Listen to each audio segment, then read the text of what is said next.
सो कार्मिक क्लियरिंग जब मैं करती हूँ तो मैं ऑफिशियली जो सबसे बड़ा इश्यू है जिसकी वजह से आप कार्मिक क्लियरिंग करने आए हैं, किसी का बहुत सीवियर फाइनेंशियल कंस्ट्रेंट्स होते हैं, ब्लॉकेजेस होते हैं, प्रॉब्लम्स होती है वगैरह वगैरह बहुत सारी, तो उनके ऊपर मैं सबसे ज्यादा काम करती हूँ।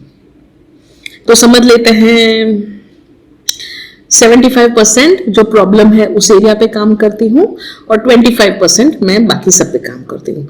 और उसमें मैं आप लोगों के साथ एक और काम कर लेती हूँ जिसका नाम है चक्र एक्टिवेशन। तो चक्र एक्टिवेशन में भी ओवरऑल भी काम हो जाता है ना। तो मेरे लिए वो बहुत इजी हो जाता है कार्मिक क्लियरिंग करना, और 75% जो रियल प्रॉब्लम है उसके ऊपर, बाकी 25% एंड चक्र एक्टिवेशन, इससे पूरा बाकी जो भी इश्यूज हैं वो पूरा सॉल्व होना शुरू हो जाता है। तो फाइनेंशियली भी आप ऊपर उठते हैं, रिलेशन में जो जो जो भी मेन प्रॉब्लम है वो ठीक हो ही जाता है, साथ साथ में फाइनेंशियली, फिर दूसरे लोगों से रिलेशनशिप, फिर खुद से रिलेशनशिप, फिर खुद की फिजिकल बॉडी उसके साथ रिलेशनशिप, और खुद के बॉडी का जो हमारा एक एटीट्यूड हो जाता है सेल्फ सेक्रीफाइस, वो ठीक हो जाता है। फिर कभी अचानक से कोई कुछ पूछेगा कि क्या बनाना है, सब्जी या कुछ तो आप अपने आप को ऑटोमेटिकली प्रायोरिटाइज करेंगे। आप सोचेंगे ये कैसे हो रहा है, ऐसे कैसे हो रहा है कि मैं अपने बारे में सोच रही हूँ। नेचुरली हो जाएगा, आपका बॉडी ऐसे ही चलेगा, तो आपको लगे ये कैसे चला, ये कैसे हो गया, है ना। इज बिकॉज ऑफ द कार्मिक क्लियरिंग। ऑटोमेटिकली संसार का सत्य ये है कि आप भगवान के बच्चे हैं और आप उनके बहुत प्रिय है। तो जैसे ही आप खुद के ऊपर ध्यान देंगे तो पूरा संसार आपके ऊपर ध्यान देगा, है ना। और यही डिफरेंस, बहुत बड़ा डिफरेंस हम ऐसे लोगों में है जो बहुत रिच हो जाते हैं और वैसे लोगों में है जो बहुत पुअर की तरफ चले जाते हैं। उनका बैड लक शुरू हो जाता है। क्योंकि जो रिच लोग होते हैं वो खुद के ऊपर ज्यादा ध्यान देते हैं, और जिनकी हालत खराब हो जाती है वो एक्चुअल में पूरे संसार का ध्यान रखते हैं। दूसरा, होते भी हैं, गलत काम भी करते हैं। इसलिए वो, जैसे अगर मैं गैम्बलिंग सोचूं, गैम्बलिंग करने की जरूरत नहीं, फिर भी उनको हर चीज पता है, पर वो आ जाते हैं लालच में और आ जाते हैं, एडिक्शन हो जाता है, बैड एडिक्शन।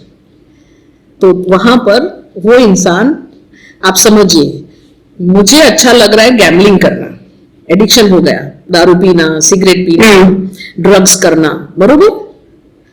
और दूसरा, मुझे एडिक्शन हो गया जिम करने का। अब ये कुछ भी ड्रग वर्ग समझ लीजिए, और ये जिम और म्यूजिक और डांस, इसका एडिक्शन और इसका, दोनों का एडिक्शन हो सकता है। तो इसमें से अच्छी जगह पे कौन जाएगा? जिसका बैड एडिक्शन है, गैम्बलिंग है ना, दारू है ना, पता नहीं क्या ही, वो सब जो है वो नीचे ही जाएंगे। क्या ये लोग अपने आप को प्यार करते हैं?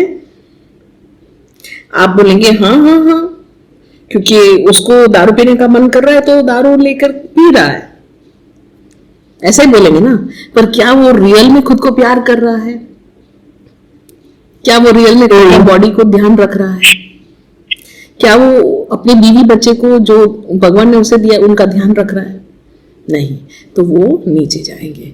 जो लोग एक्सरसाइज कर रहे हैं, डांस कर रहे हैं, भले ही उनके जीवन में पैसा कम हो, फिर भी वो जीवन में एक लेवल पे तो अच्छे ही रहेंगे, दिल में सेटिस्फेक्शन होगा ही, है ना। तो हम ओवरऑल लोगों की बात कर रहे हैं। दूसरी बात की, कार्मिक क्लियरिंग से ऑटोमेटिकली जो दारू वाले लोग हैं वो धीरे से सोचेंगे इसमें मजा नहीं आ रहा है, बकवास, फ्रेंड्स गायब हो गए, फ्रेंड्स का पता चल गया ये तो है ना सारे चीटर लोग हैं, ये तो जब मैं दारू निकालता हूँ तभी वो आ जाते हैं, जब मेरे पास पैसा नहीं तो लोग मुझे लात मार के निकाल देते। ये सब दिमाग खुलने लगता है जब कार्मिक क्लियरिंग होता है। फिर ऑटोमेटिकली उनका दिमाग, दिल पैसे में लगता है। ऐसे ऐसे लोग मिल जाते हैं जो कहते हैं चलना जिम चलते हैं, चलना हम ये करते हैं। पहले क्या था, पढ़ती थी मतलब नीचे जा रहे थे तो उनको ऐसे लोग मिलते थे जो वो कहते चलो यहाँ पे टाइम पास करते हैं। फिर जैसे ही कार्मिक क्लियरिंग शुरू हो गया तो फिर ऐसे लोग मिलने लगे, ये लोग बिछड़ने लगे ऑटोमेटिकली। जैसे अभी हमने किसी के बारे में सुना, उन्होंने उनके सामने देखा ही नहीं, क्यों? क्योंकि फ्रीक्वेंसी मिसमैच। इसके पहले वो ओवर पावरिंग कर रहे थे, अब ये स्ट्रांग हो गया तो इनकी हालत खराब हो गई। क्योंकि दूसरे जो दारू पीने वाले उनकी तो फ्रीक्वेंसी डाउन ही है, इनकी फ्रीक्वेंसी अप हो रही है, तो दारू से डिटैचमेंट हो गया ना, गैम्बलिंग से डिटैचमेंट हो गया ना, वो जो भी ड्रग्स फग्स जो भी है वो उन सब से डिटैचमेंट हो गया। तो अब ये बेचारा करे तो क्या करे? जैसे वो उनकी फ्रीक्वेंसी ऊपर, तो ऊपर वाली फ्रीक्वेंसी वाले लोग उनके आजू बाजू में मिलना शुरू करेंगे। और हम सोशल ह्यूमंस जो है वो सोशल एनिमल है, तो उनको जो फ्रेंडशिप जिससे होगी वैसे वो होना शुरू करेंगे। अब नीचे की फ्रीक्वेंसी से ऊपर आ गए तो ऑटोमेटिकली अच्छे लोगों के साथ उठना बैठना शुरू, फिर शिफ्ट। तो अब आप समझ रहे हैं, हमने शुरू की थी ड्रग्स से, दारू से, जो भी वो एडिक्शन से, हाँ हमने नेगेटिव एडिक्शन से शुरू की थी, पर नेगेटिव एडिक्शन का कार्मिक क्लियरिंग होते होते होते होते ऑटोमेटिकली शिफ्ट हो गए और पॉजिटिव एडिक्शन में कि नहीं मुझे पैसा कमाना है, वो भी एक जुनून है, एडिक्शन है ना, कि मुझे मेरी बीवी बच्चों को संभाल के रखना है, अरे नहीं ये तो मेरे पास आया है तो अभी मैं छोड़ नहीं सकता हूं, है ना। तो ऑटोमेटिकली जो सही है उनकी तरफ वो चलेंगे। और हमें लगता है कि ये सभी सेल्फ लव है, ये सेल्फ लव नहीं है। सेल्फ लव में सेल्फ प्रोग्रेस होता है, एम्बिशन होता है, कहीं पहुंचने वाला एटीट्यूड होता है। दारू पी के कोई इंसान ये नहीं सोचता है कि आज मैंने 1 बॉटल खत्म की है, कल मैं 4 बॉटल खत्म करूंगा। ऐसे कोई गोल्स नहीं होते दारू पीने में, है ना। वो नेगेटिव है, उसमें नहीं होते। तो पॉजिटिव में होते हैं कि मैंने इतने रैप्स किए हैं, चलो 5 रैप किए हैं, 5 किलो का डंबल उठाया है और मैं 15 किलो की तरफ जाऊंगा, है ना। तो गोल्स जहां होते हैं वो सही जगह है। एडिक्शंस में कोई गोल नहीं होते कुछ नहीं होता, उसमें से ये होता है कि यहां से निकले कैसे, कम कैसे करें, राइट। तो ये सब आप समझते जाएंगे और कोई भी कार्मिक क्लियरिंग शुरू करवा दीजिए, इवेंचुअली जो भी रीजन से होगा वो तो ठीक हो ही जाएगा। आजू बाजू में जितना भी छोटा बड़ा है उसमें से निकलने, उभरने के लिए और क्या क्या चाहिए वो सब कुछ आपकी सिस्टम में आना शुरू हो जाएगा।